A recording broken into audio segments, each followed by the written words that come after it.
Hey everybody, I'm going to read you a book called Trombone Shorty, and it's written by Trombone Shorty Andrews, illustrated by Brian Collier.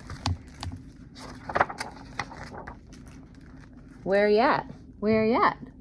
We have our own way of living down here in New Orleans, and our own way of talking too, and that's what we like to say when we want to tell a friend hello. So, where you at? Lots of kids have nicknames, but I want to tell you the story of how I got mine. Just like when you listen to your favorite song, let's start at the beginning, because this is a story about music. But before you can understand how much music means to me, you have to know how important it is to my hometown, my greatest inspiration. I grew up in a neighborhood in New Orleans called Trombone. Any time of day or night, you could hear music floating in the air.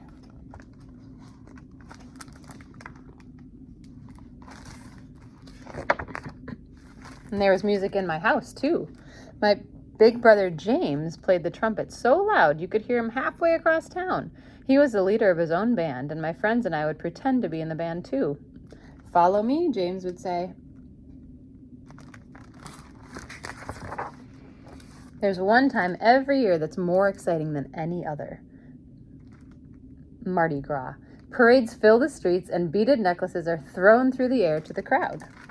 I loved the brass bands with their own trumpets, trombones, saxophones, and the biggest brass instrument of them all, the tuba, which rested over the musician's head like an elephant's trunk. "Where you at?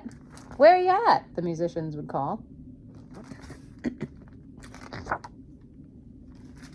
All day long, I could see the brass bands parade by my house while my neighbors danced along. I loved these parades during Mardi Gras because they made everyone forget about their troubles for a little while. People didn't have a lot of money in Treme, but we always had a lot of music.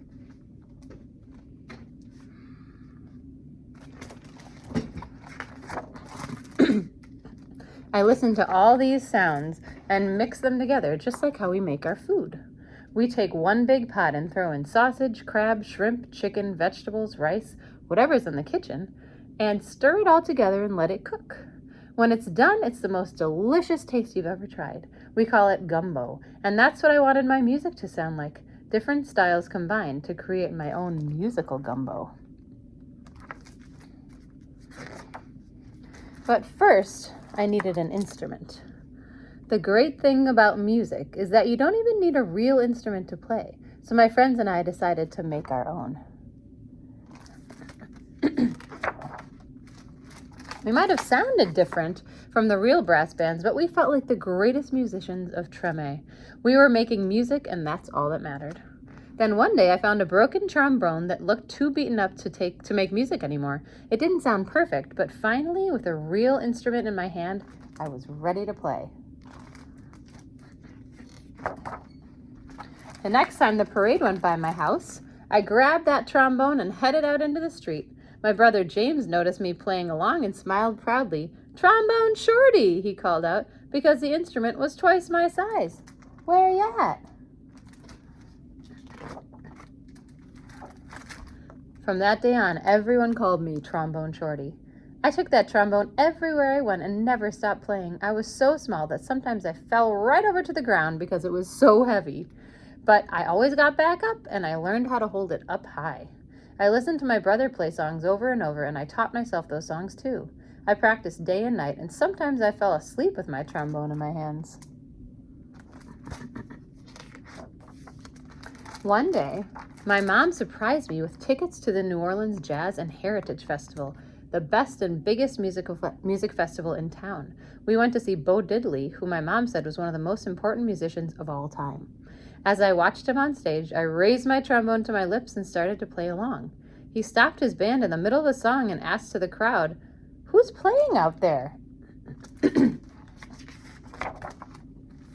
Everyone started pointing, but Bo Diddley couldn't see me because I was the smallest one in that place. So my mom held me up in the air and said, "That's my son, Trombone Shorty." "Well, Trombone Shorty, come on up here," Bo Diddley said.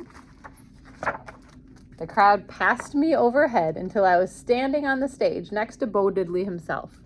I walked right up to the microphone and held my trombone high up in the air, ready to blow. "What do you want to play?" Bo Diddley asked. Follow me, I said. After I played with Bo Diddley, I knew I was ready to have my own band. I got my friends together and we called ourselves the 5 o'clock band because that was the time that we went out to play each day after finishing our homework.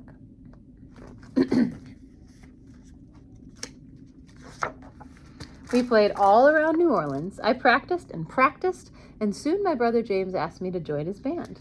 When people wondered who the kid in the band was, he'd proudly say, "That's my little brother, Trombone Shorty. Where you at?" And now I have my own band called Trombone Shorty and Orleans Avenue, named after a street in Treme. I've played all around the world, but I always come back to New Orleans. And when I'm home, I make sure to keep my eyes on the younger musicians in town and help them out, just like my brother did to me. Today I play at the same New Orleans Jazz Festival where I once played with Bo Diddley. And when the performance ends, I lead a parade of musicians around, just like I used to do in the streets of Treme with my friends. Where ya at? Where ya at? I still keep my trombone in my hands, and I will never let it go. These are some pictures of Trombone Shorty. Look how little he was with his trombone.